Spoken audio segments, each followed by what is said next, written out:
Hi, my name is Tony, and today we're going to be looking at using Fusion inside of DaVinci Resolve. Now, the purpose of today's video is to give you a good understanding of how to use Fusion, take a look at the interface, and do some simple compositing and set some keyframes so that way you can be on your way to creating composites and visual effects inside of Resolve. All right, with that in mind, let's take a look. Okay, I'm in the Resolve Project Manager.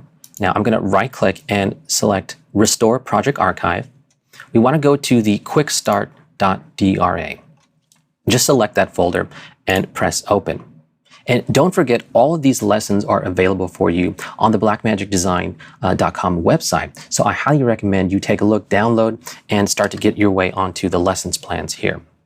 Okay, so now that we've loaded our quick start guide, let's go ahead and double click on it and load it up. Now we're in our edit page, and we want to be able to go into Fusion. So place your playhead over the clip in your timeline that we want to work on, and just go down to the bottom of the interface and click on the Fusion tab. And just like that, we're inside of our motion graphics and visual effects software. Resolve has automatically brought in the clip from the edit timeline, brought it in as the media in node for us, and placed it in the node editor. So let's just take a moment to look at the inspector before we get involved too much in the nodes. At the top here, we have the interface toolbar. Now, this is a great way to open and close panels that we might need based on the type of workflow we're doing.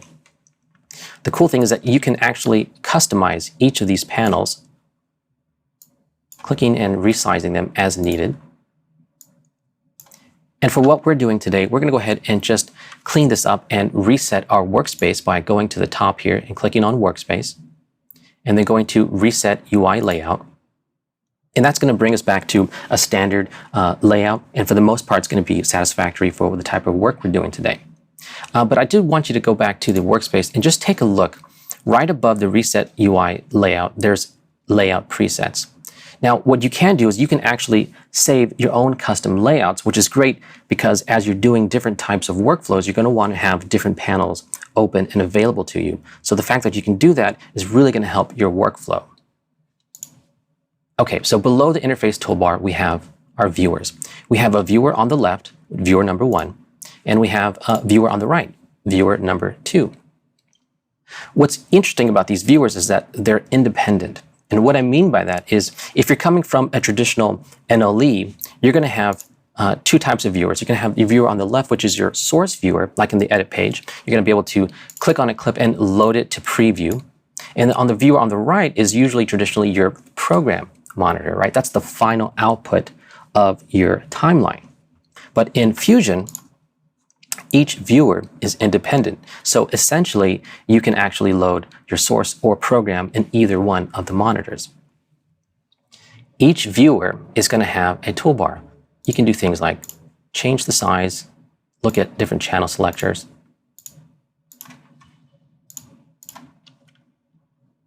And then below that, you're going to have our timeline ruler. This is where you will have all your playback controls. You can scrub the clip across time and place it on the exact frame that you want. You might have noticed that there's these little yellow bars. This is our auto render range.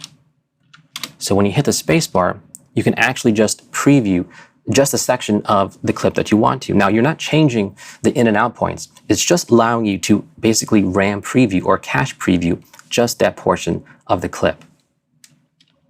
A quick tip is you can actually hold down the command key or control on a PC and then just click and drag and create your own render range. I'm going to go ahead and just reset that. Right click on the render range and click auto render range. Okay, so below that, we've got our node toolbar. And this is going to have the most commonly used nodes that you might use inside of Fusion available for us at any given moment. It's broken up into different categories. So we've got here image-based nodes, and then followed by some color correction nodes. Then we have some compositing and transformation nodes, mask nodes, particle nodes, and 3D nodes. Now, I just want to talk about the word node and what it can mean. We can use the word node to describe a media clip, a source clip. In this case, the media in node is represented as the clip from the timeline, so it's an actual piece of media. But it can also mean a tool, like a transformation, a resizing, or a rotation, as well as an effect, like maybe a blur or a lighting effect. So that word we can use interchangeably between all those different types of medias.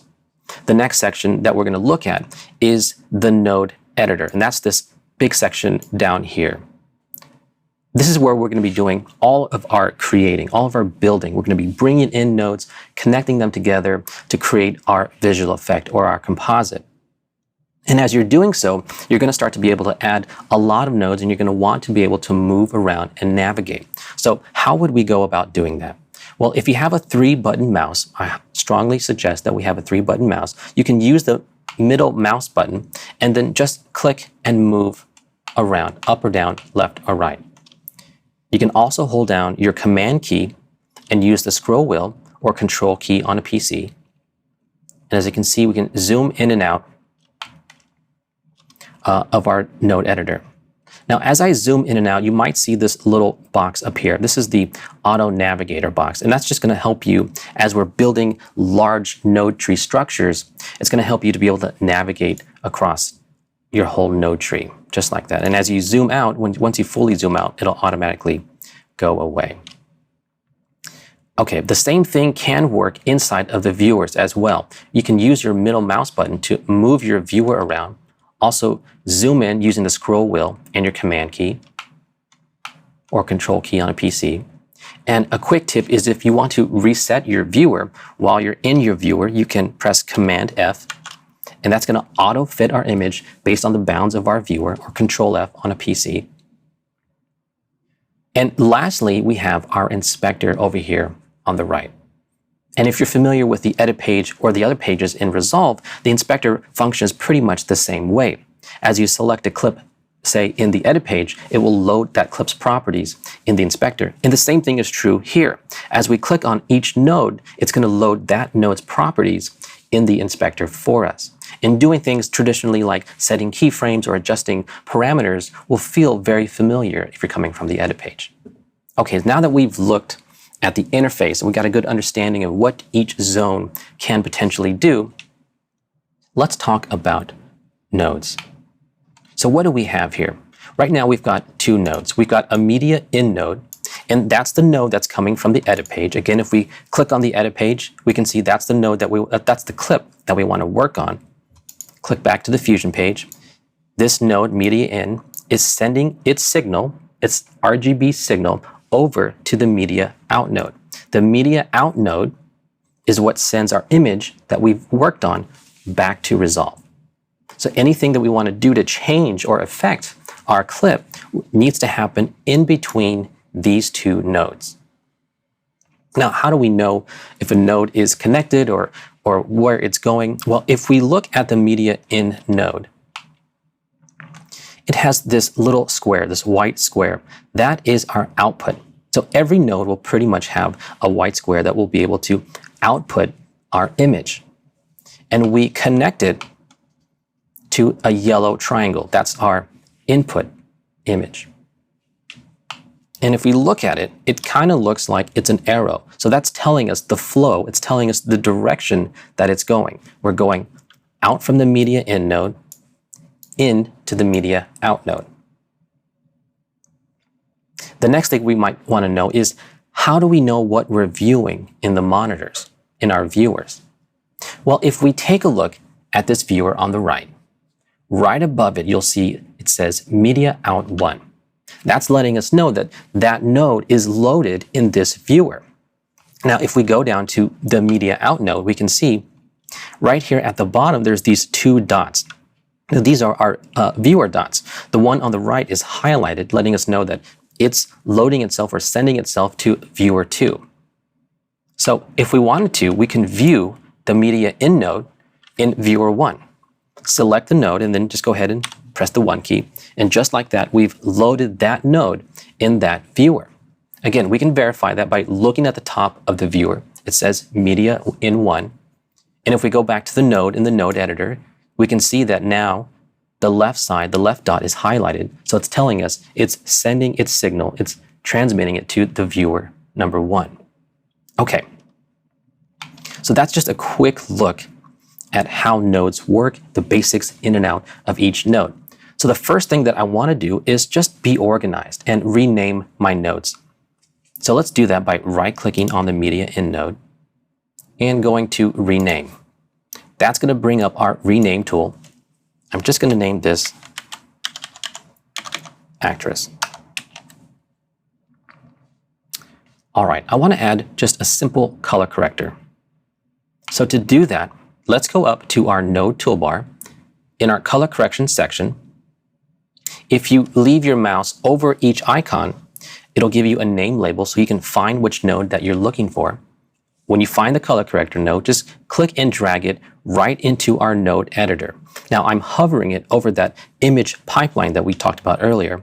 And you might notice that now, as I hover it over there, it's changed from yellow to yellow and blue. When it does that, you can go ahead and release your mouse. So now we've connected our first node, a color corrector node. I can verify that by just clicking and moving it up and down. We can see that it is connected. If we zoom in, again, coming from the actress node, the output from this white square, going into the yellow input, the yellow image input of our color corrector node. The color corrector node is going out from this white square into the yellow input of the media out node. Let's select our color corrector node. Let's go over to the inspector, and I'm just going to make a big color corrector. We're not going to actually use this, just so you can see what's going on here, specifically in our viewers. So when I made that change, right away, the viewer on the right, you can see, is completely changed. We can see the effects of what we just did. And that's because we're looking at the media out node, the final node in our pipeline. So it's going to see everything that happens before it. Now, on the viewer on the left, viewer number 1, we don't see any changes. And that's because, don't forget, we're looking at our actress node. And that's happening before the color corrector. So keep that in mind as you're viewing things. You might be making changes and not seeing it in one of your viewers. So that would probably be the case, is the node order and how you're selecting and viewing each of those nodes. In essence, we are in a way previewing or soloing the actress clip or actress node in viewer 1. So that's why we don't see those changes. Okay, let's go ahead and select our color corrector. And in the inspector, we don't want to use this, so we're going to reset our node. If we go to the top right, you'll see a little circle with an arrow, the reset button. Just go ahead and click on that, and that's going to reset our whole node for us. And we're just going to do a quick little color correction. So in the range drop-down menu, I'm going to go down to shadows, and I'm just going to kind of blue-green the shadows and bring down the gamma. And then I'm going to go back up there to the range drop-down and click on midtones and do something very similar. Bring down the gamma as well. And back to the range drop-down, go to highlights, and I'm just going to bring up the highlights. Again, we can always come back and make tweaks or adjustments as needed. The next thing that I want to do is I want to add a vignette. So to do that, we're going to use 2 nodes. We're going to use a brightness contrast node, and we're going to use a mask. So let's go back to our color correction section on our node toolbar, find the brightness contrast. Again, click and drag right over our image pipeline after our color corrector node. When you see it change to blue and yellow, go ahead and release your mouse. We can see that it's connected. I'm moving my node around. I can see that it's connected in the pipeline. And let's make our changes and adjustments. So in the inspector, I'm going to bring down the gain. I'm going to bring down the gamma as well. Great. I also want to bring down the saturation a little bit. But for whatever reason, let's just pretend that I made a change to the saturation and I don't like it. I want to be able to reset just that parameter. You can do so if you've noticed, every time we've made a change, there's this little white reset button. It appears every time you make an adjustment. So just go ahead and click on that, and that's going to reset just that parameter for us. We don't want to reset the whole node and lose the changes that we've made. We just want to reset that one parameter. Another quick way to do that is you can actually just double click on the name of that parameter and it will reset it as well. Okay, I'm going to just bring down the saturation a little bit. All right, we've added our brightness contrast, we've changed and affected our image. It's not finished yet. We have to add our mask. We want to use a mask to control and isolate our brightness contrast node. So find the mask nodes in our node toolbar and find the ellipse one. I'm going to leave my mouse over there. You can see the name pops up. I'm just going to click and drag and bring that right into our node editor. Now I want to view this, so I'm going to view it in Viewer 1, pressing the number 1 key, and now we're viewing that mask. Now we've added a mask into the node editor, but nothing's happened, and that's because it's not connected. So just keep that in mind. You can add as many nodes as you want into the node editor, but you need to make sure that it's actually connected so that way it can affect the image pipeline. So let's do that. So far, we have been connecting our nodes with one connection, and that's this yellow triangle. Again, our background image input. Now there's another input, it's this blue triangle, and that's our effects mask input. And for the most part, pretty much every node will have a blue mask input. And we want to connect our circle mask or ellipse mask to this node. So to do that, let's drag and drop this output of our ellipse mask into the blue input of our brightness contrast mask. And right away, we can see the results in our viewer. Now, it's the wrong way, and that's fine. We can go ahead and fix and adjust that. So let's go to the inspector and find the invert checkbox and click on that. That's going to invert our mask for us. And the next thing we want to do is put this mask in its proper place, move it in the proper place we need to. So underneath the invert checkbox, you're going to see these center controls, X and Y. You can just click and drag inside of that text field and move your mask, Y-axis or the X-axis. Now, a great way is to do it in context. On your viewer, if you hover your mouse over the center control point, you can see that as I hover it, it changes to white. Just click and drag, and now you can do that right inside of your viewer. I'm going to put it right there. All right, lastly, we want to change the size of our mask. So in the inspector, we can use the size slider controls, the width and the height. And the same thing is true for our viewers. We can use the on-screen controls directly in the viewer of our mask to change its size. Perfect. Lastly, let's just add a little bit of feathering to our mask and go to the soft edge parameter and just crank it all the way to the top. Perfect. So let's just take a look at what we've done. I'm going to zoom out just a little bit. We've added our clip, or our node, from the edit page. That's represented by our actress node. Next, we've connected a color corrector clip to balance out our clip. Then we've added a brightness contrast and given it a mask to make a vignette. And that's sending its signal to the media out node. And if we go to the edit page, I'm going to use Shift F4. That's going to take us right back to the edit page. We can see all the results of our effects right here for us. And that's something that's actually really special. The ability to just click a button and work at the speed of your creativity is a powerful way to work. Just like that, we can come back, look at our edit, make sure it's working, make sure the playback of the other clips around it are working as well. So let's go back to our clip. Shift 5 will take us right back into Fusion. All right, up to this point, we've been affecting our image, adding effects to it, but now we're ready to do some compositing. So we want to bring in some new clips and composite them on top of our actress clip. So to do that, let's go ahead and click on the Media Pool tab, again, at the top of our interface toolbar. Now, this is the same media pool that's available in all the other pages in Resolve. So all the clips that you have available to you on the edit page or the cut page are all available right here. Let's find our HUD animation. When you do, just click and drag, bring it right into our node editor. I'm going to close down the media pool. The first thing we should do is rename our node. And instead of right-clicking, this time I'm going to hit F2, and that's going to bring up the Rename Tool dialog box. And let's just rename this HUD. Next, I want to view it in Viewer 1, so press the number 1 key, and it's going to load that node into Viewer 1. If you're familiar with any type of compositing application, you'll recognize that we've got a checkered box background. That's letting us know that this has an alpha channel.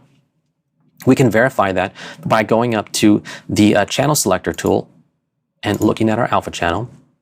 And yes, it does have an alpha channel. I'm going to go back to the color.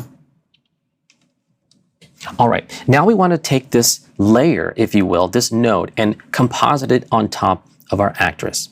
So how would we go about doing that? Well, we're going to go about doing that using the merge node. So in our composite and transform node toolbar, find the merge node, click, and let's, like we've done before, drag it over our image pipeline after our brightness contrast. When we see it changed to blue and yellow, go ahead and release your mouse. And now we've added a merge node.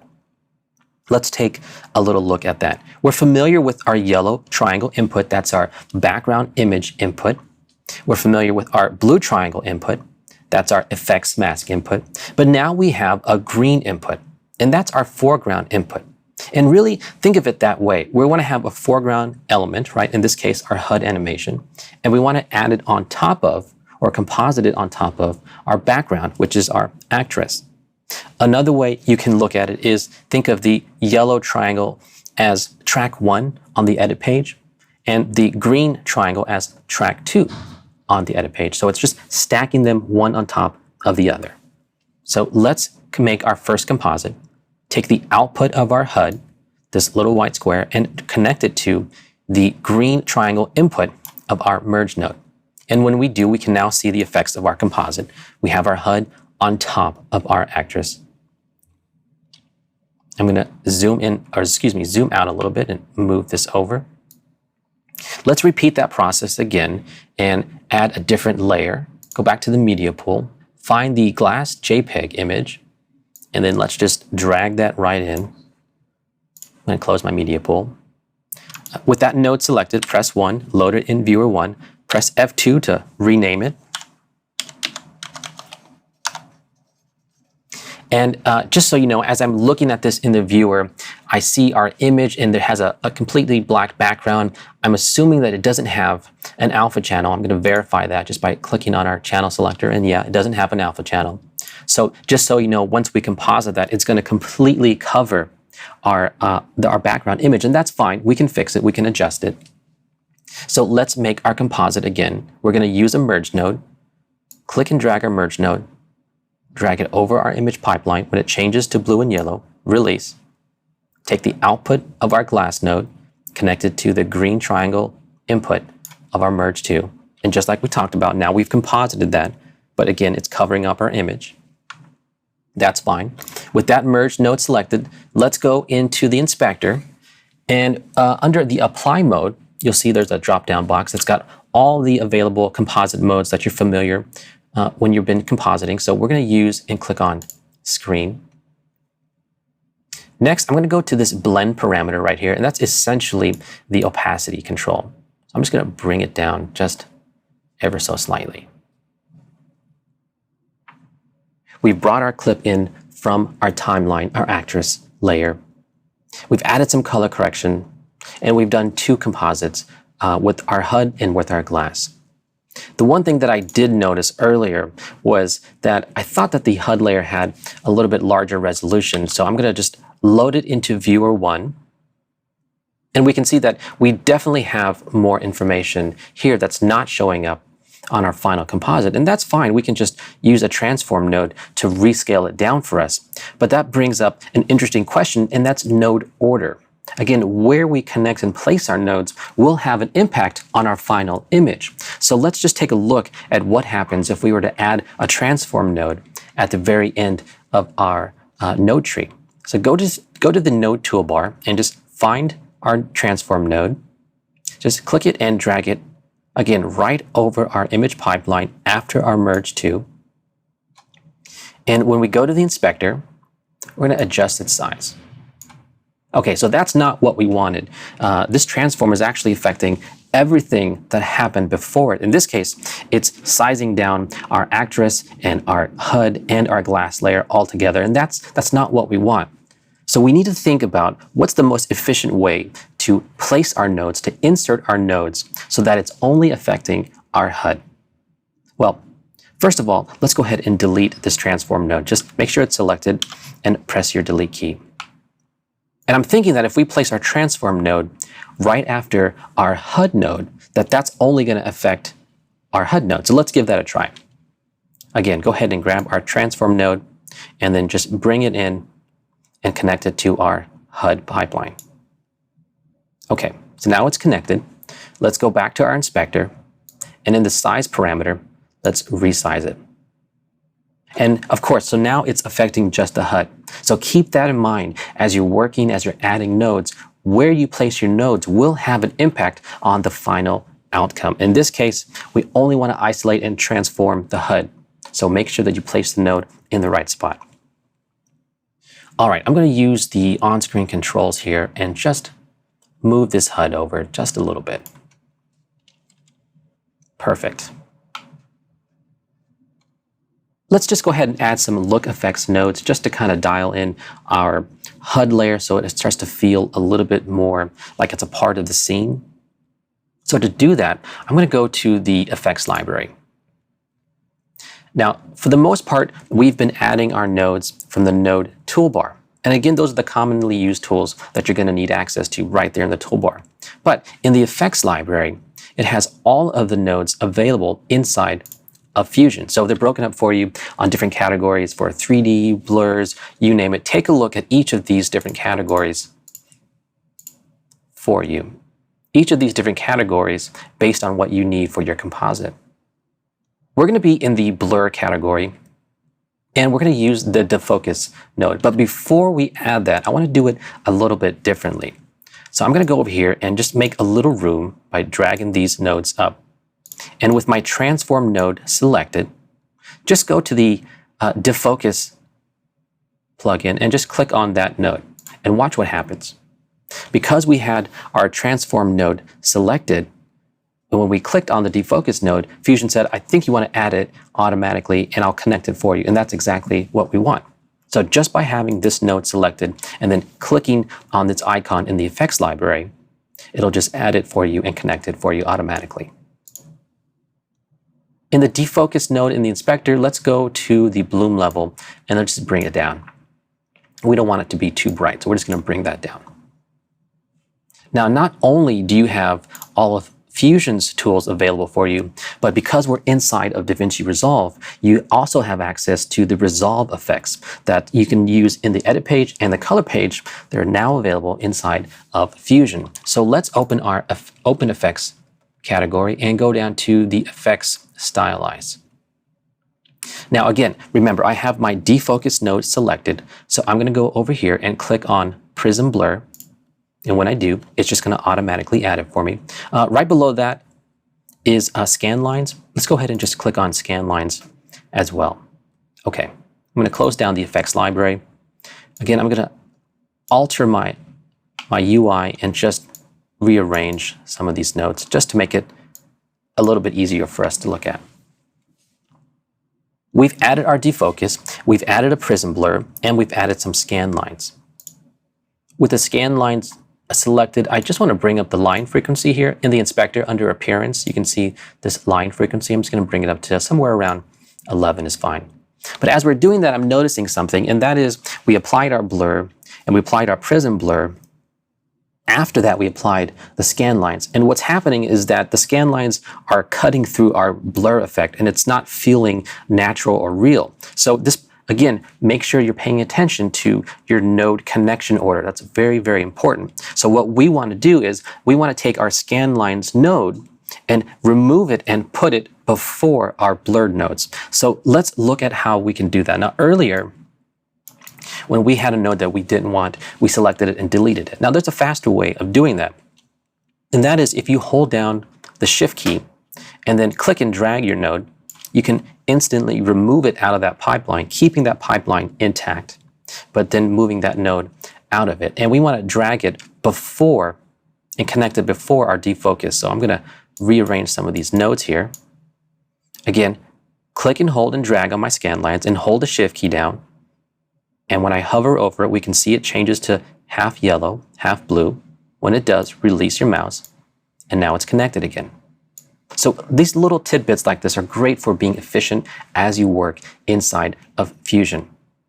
Okay, so now I'm looking at my output, and I can see now the order is correct. First, we're applying our scan lines, then we're applying our defocus, and then after that, we're applying our prism blur, and that's exactly how it should look.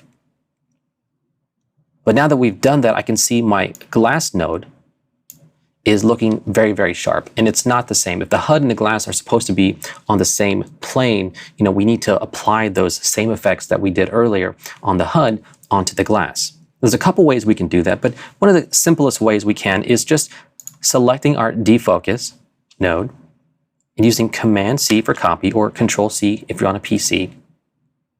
Copy that, select our glass node, and then just paste it, Command-V or Control-V to paste. And we've made a copy, a duplicate of that node, and we've just pasted it into the pipeline for our glass node. All the same settings, all the same right there for us. I'm gonna do the same thing for our prism blur. Command-C, copy, select our defocus, and then paste it right in. So we haven't done any playback, but we can play this back and see all of our effects in context as we're working. Shift 4 will take us back to the edit page. We can see our progress of our effect on our clip, and we can watch it back in context, add some sound effects, add some music. There's a lot of power in being able to quickly move between each page and see your edit in context and your visual effects in context. All right, let's go back to the Fusion page with Shift 5. In context, our actress is waking up and an emergency is happening, and really there should be some sort of warning text or warning light that's flashing, and that's what we want to create. We want to be able to add a little text that's warning her and saying something is wrong. So let's look at how we could do that. To do that, first we need to add a text node. So let's go over here to our image generation nodes and just click and drag and bring our text node into the node editor. I'm going to press the number 1 key and load it in viewer 1 so we can see its results. Again, nothing's happened because we haven't connected our nodes and we haven't written any text. So let's go to the inspector and let's type in warning.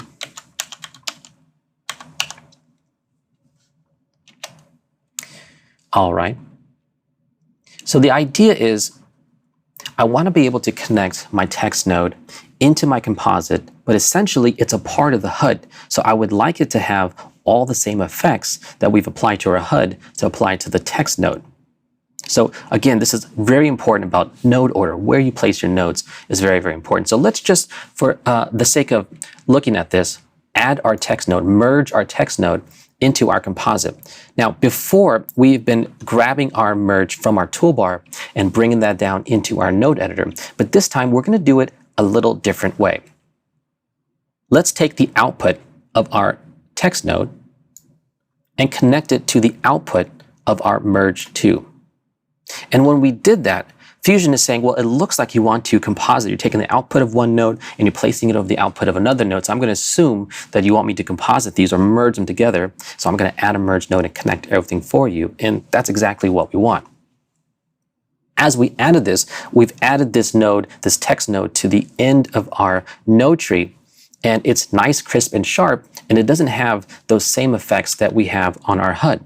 So we can copy and paste those nodes like we did for the glass layer, but then it comes into the issue of having multiple duplicates of these different effects nodes and managing each one. And as you change one, making sure you do it to the other.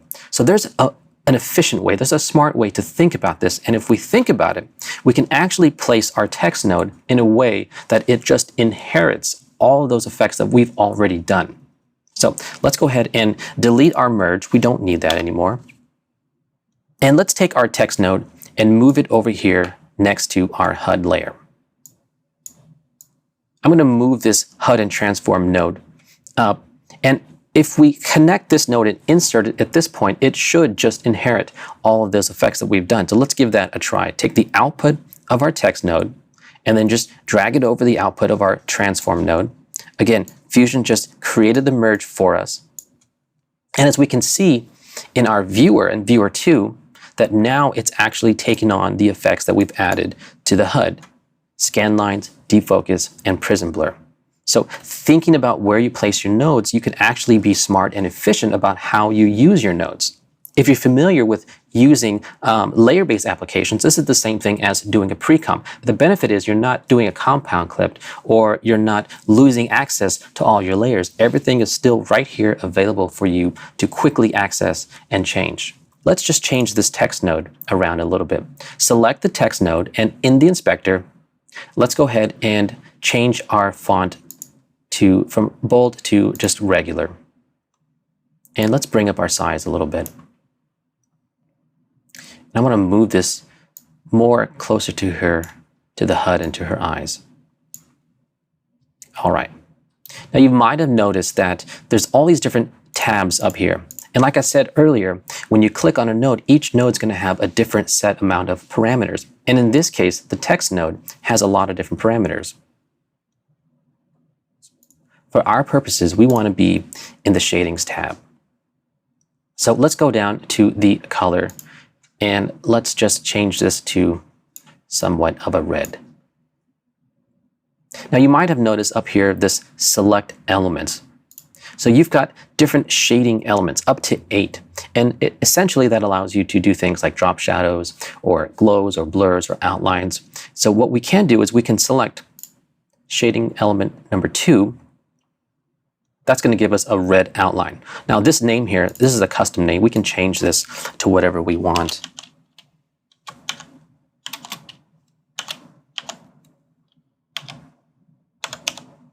Like orange glow, for example. Now nothing has happened because we need to activate it. We need to enable it. So click the enabled checkbox. And now you can see, like in viewer 1, I'm going to go ahead and zoom in on viewer 1, command scroll wheel to see its changes. Now you can see we've added this outline. I'm going to use the color just for example. We can see it being changed as we're changing the color. And we can change the thickness, go through and adjust different parameters. But for our purposes, I'm just going to make it this semi-orange and red color. Okay, let's go to the softness, and let's increase the softness on the X and on the Y. Maybe even give it a little bit of a glow. Perfect. So we've added our text, we've inserted it in between the HUD and the effects for it.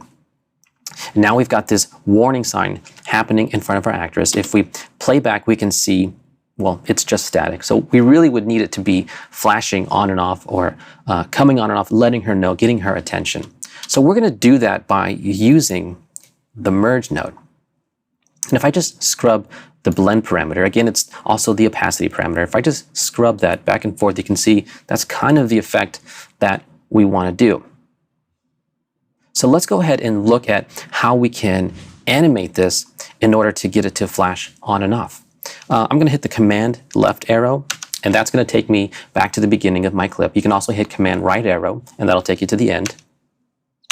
In this case, we want to start our animation at the beginning of our clip, so command left arrow to go to the beginning. And if you're familiar with using the inspector on the edit page, then it's very similar to here in the Fusion page. To the right of our parameter, you might have seen these little white diamonds, and that's our keyframe button. Now with our playhead in the right frame that we want to be on, and with our blend parameter, we can just click on that checkbox, and that's going to activate a keyframe. We can see it's changed to orange now. We know we've added a keyframe. Also, you can tell on the node editor, on the merge 3, that there's an icon for a keyframe. That's letting us know that that node also has keyframes. Okay, let's take down our blend all the way down to 0. I want to move forward 10 frames so that way I can set my new keyframe. Now I'm going to do it a little bit different. I'm going to go to the text field here of our timeline ruler. It's right here on the right side, the bottom right below the timeline ruler. Just change this from 12 to 2. I'm going to manually type that in. And when I hit enter, that's just going to move my playhead forward 10 frames exactly. We're going to frame 22. Now in the blend parameter, I'm just going to click and drag that back to 1. And as you can see, it automatically gave us a keyframe because we had one set previously. So when we made an adjustment, it just set a keyframe right away for us. Let's do the same thing again. Let's move forward 10 more frames. I'm just going to change that and manually change it from 22 to 32. we just move forward again 10 frames, and I'm going to drag this parameter of the blend right back down to 0. So essentially, we've animated our warning light to come on and off. So let's take a look at that. Command left arrow takes us to the beginning, hit the space bar, and there we go. It's pretty much just like we talked about. I'm going to just drag this auto render range bar right over here, just so we can play this back. Okay, that's not bad. That's getting us where we need to be. But really, it would be great if we had our warning sign come on more like a flash, right? Just hard coming on instead of a soft transition from linear, from 0 to 1 and back down to 0. So how would we go about just making those keyframes that we've set, making them come on, pop on? We can do that if we use the spline editor. So up here in the interface toolbar, you might see our spline editor. Go ahead and click on that. I'm going to stop playback as well. I'm going to put my playhead right here in the time ruler on the center keyframe at frame 22. And if we take a look at the spline editor, it's pretty much broken up into two sections. We have the section on the left, which is anything that's got a keyframe on it, any type of node that's got a keyframe will be available to us right here on this side. And on the right is our graph. So what we do is we activate or turn on our effect, and in this case, we animated the blend. And when we click that checkbox, now that keyframe of those splines are available for us to look at and manipulate right here in the spline graph editor. And don't forget, you can also do the same navigational tools that we used earlier to move around, pressing the middle mouse button to move the spline editor, holding down the command or the control key, and using the scroll wheel to zoom in and out, all work right here inside of the spline editor. As I move the playhead around, you can see that we're animating linearly from 0 to 1 over time and then back to 0. What we want to do is we want to be able to find a way to hold our keyframes, so that way our image pops on and then turns off, on and off. And we can do that if we select all of these keyframes. Just drag a selection box right around these keyframes. And at the bottom of this spline editor, you might have noticed all these different icons. These are spline editable icons that allow us to manipulate and change our splines and our keyframes for different values.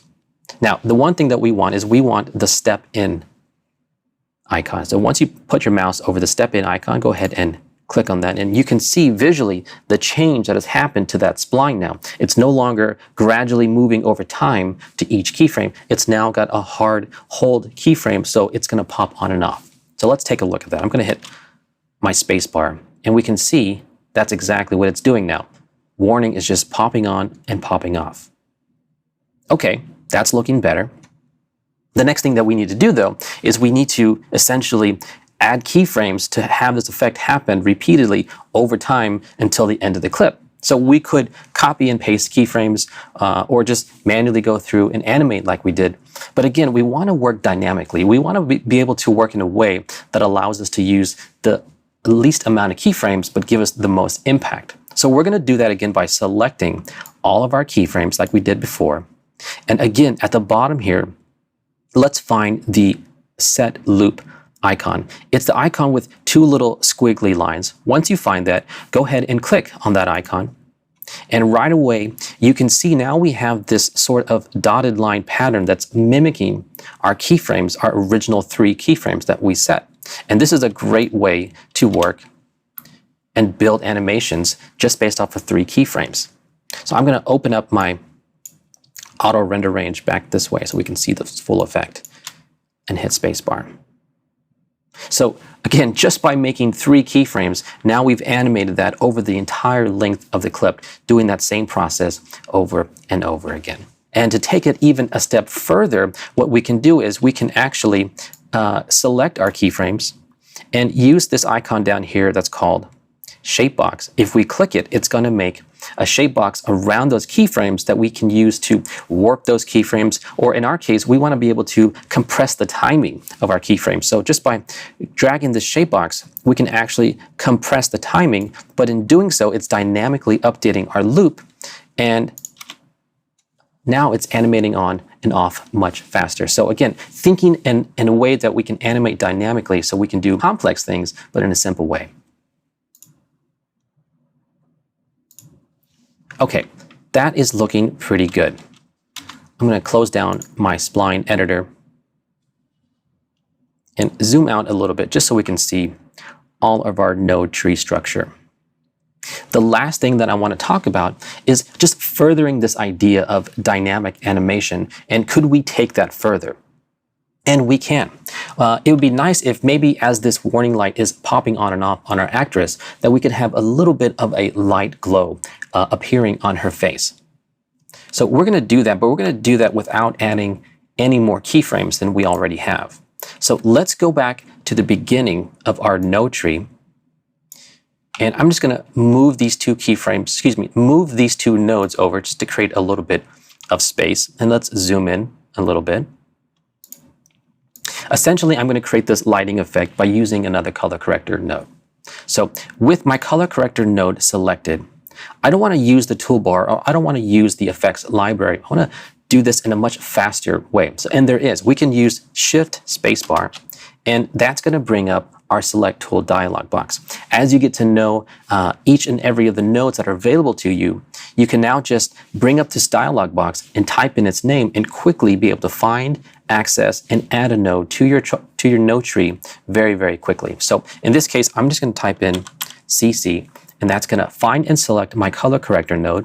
And when I hit enter, just like that, it's added it straight away after the node that I had selected.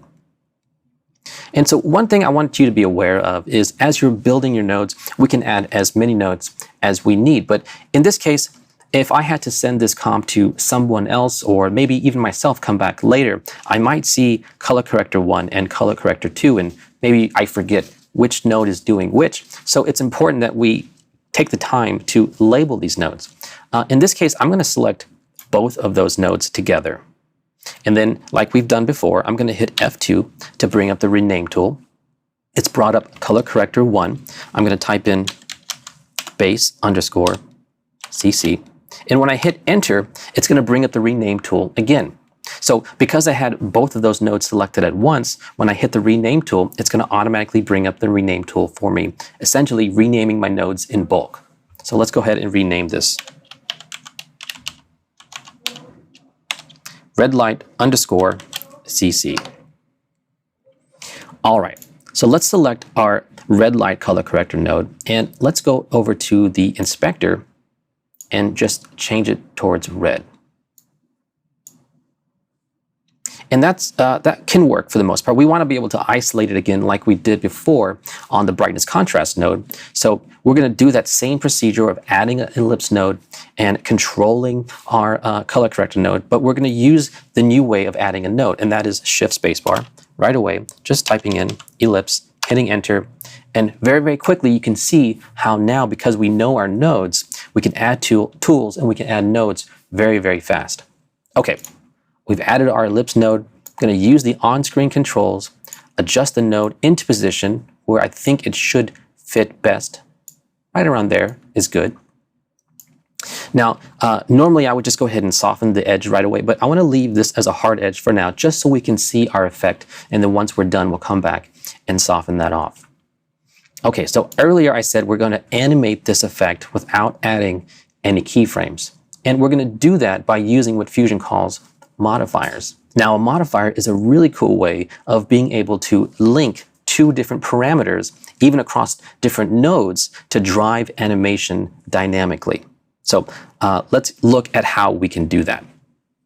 In the inspector, under the strength parameter, essentially, if I just click and drag in the text field, I'm just rough animating this myself, but that's the effect that we want. And we want to do that same effect of turning our strength parameter on and off based on the same timing of our keyframes we set for our warning light.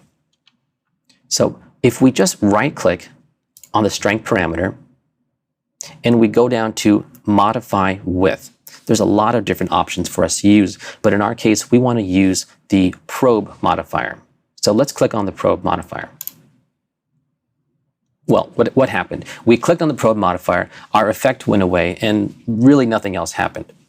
Well, you can verify that we've added the probe modifier by seeing our checkbox here next to our color wheel has turned orange. And also our node in the node editor now has a keyframe icon. So we know that we've added something. If we go to our inspector at the very, very top of the inspector, you'll see that there's a Tools tab and a Modifiers tab. Now, up to this point, that Modifiers tab has been grayed out because we didn't have any modifiers in there. But now that we've added one, we can click in that tab and see our modifiers. So let's go ahead and click on that tab. And there you go. We can see our probe modifier. And essentially, what is a probe modifier? Well, a probe modifier is a way to inspect or probe another image and use that image data to drive the effects of another parameter. So we've added a probe modifier. Now we need to tell it which node or which image to look at. There's nothing to look at. We can verify that by looking at the image to probe.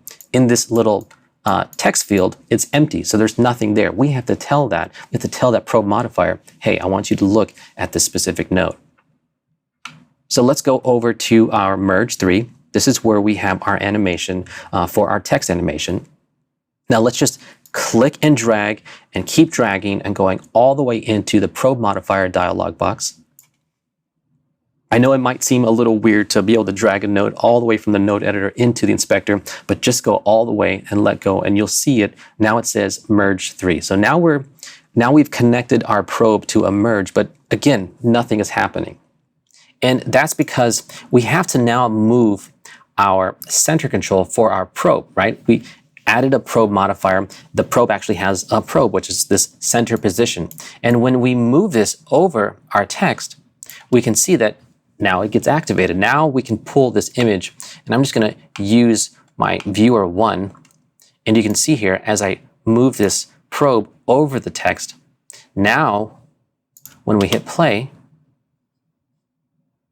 the animation of our text layer is now driving the strength parameter of our color corrector. So now this animation is happening in sync together, just like that. And again, just using our original 3 keyframes, thinking dynamically and creating complex things in a simple way. Remember we talked about our ellipse mask. We're going to go back right now and change that to a soft edge. So select your ellipse mask and then go back to the inspector and then let's just soften this up. Cool. I'm going to deselect everything in the node editor and you can see that we're playing our clip. Our text animation is coming on and off. And our cool little lighting effect is in sync with that animation, just like that. Let's just take a zoom out and look at everything that we've done. We've added our actress from our edit page. We've given ourselves some color correction, a vignette. We've gone through and actually composited 2 different layers, our glass layer and our HUD layer. And lastly, we added a cool little lighting effect using a modifier. So as you can see here, a lot of times we start to add a bunch of nodes as we're building and as we're creating. And it's going to be good if you know that there's a couple ways that we can organize our node editor and keep things a little bit cleaner and easier to come back to later. So let's take a look at that. If I just select these nodes here, which is all the nodes associated with my glass layer, I'm just going to move them over a little bit and give a little room. But if I select all of these, I'm going to use our keyboard shortcut of Shift Spacebar, bring up our Select Tool dialog box, and I'm going to add what's called an underlay. And just like that, an underlay is a great way to group some nodes together, but we're not collapsing them, we're not compound clipping them. They're all still available for us to look at and work on. But the cool thing is that it actually is as if it was a group. So we can move this underlay around and all of our nodes associated inside of that underlay will move with it. So let's go ahead and rename it and give it its own color. I'm going to deselect by clicking in the node editor and then option click on the underlay, hit F2, and then let's just name this Glass Effects. And then let's just right click right there on the name and go down to Set Color and give it a color of pink. And let's move down our node tree here and just do the same process. Select these nodes all associated with the HUD layer, Shift spacebar, again type in underlay, and I'm going to adjust the size parameter of our underlay, deselect it by clicking out into the node editor, and then just option clicking on the name, hitting F2, and let's rename it HUD _ effects. We can right click again on its name and go to set color, and let's give it navy blue. And I'm just going to highlight these two nodes, bring them over, Shift spacebar, type in underlay. And to be honest, I'm not even typing the full word. If you notice, I'm just typing U and N. And Fusion's automatically trying to find the node that you're thinking of and giving you options. So underlay is right there. Hit enter. I'm going to adjust the size of this, bringing it up, deselecting it, option click F2, and I'm just going to say source. And we can change its color as well. So right away, we can start to visually see what's happening here. We're grouping our nodes based on the type of effect that it's happening. So if I were to pass this comp on to another person, they can quickly be able to look at my node structure and get a sense right away what's happening and where I have placed things. But even a more important thing is if you know that we're zoomed in on, let's say, a couple of nodes here, we're working, we want to be able to move around. We can use our auto navigation tool that pops up right here. But we can also use our underlays as bookmarks, if you will. So in this little three-dot menu here of our node editor, if you click on it, you'll see that all of our underlays are now available for us as essentially bookmarks. So we can just click on these and quickly jump to each one as needed. Pretty cool little way of staying organized. As well as that, we can right-click anywhere in our node editor. And there's a lot of different ways of organizing and setting up our nodes that you have the option to use. So for example, force source tile pictures. That's just going to make all of our source images, like for example, our HUD and our glass effects, our text layers, etc., large tiles. So it makes it easier. So little things like this to help yourself stay organized and be able to navigate around in your node editor are very, very helpful. So definitely explore by right-clicking and looking up ways to arrange your tools, lining everything up to a grid, etc. Okay, don't forget Shift 4. The power of just one keystroke going back and forth between editorial and motion graphics and visual effects right here in context of your edit. I hope that you can see the power in being able to move quickly between each of these pages. Seeing your visual effects in context of your editor really is a powerful, powerful feature that's going to help you work faster and actually be more creative. So I really hope that what we've seen today makes sense and that you can actually start to build your own composites and visual effects. Don't forget to go to blackmagicdesign.com, take a look at all the different training materials, download the lessons plans, and find ways that you can become certified in each of the pages for Resolve. If you have any questions, don't forget to go to the Blackmagic forums to find out any questions that you might have. Thanks for watching today. Take what you've learned and make it better.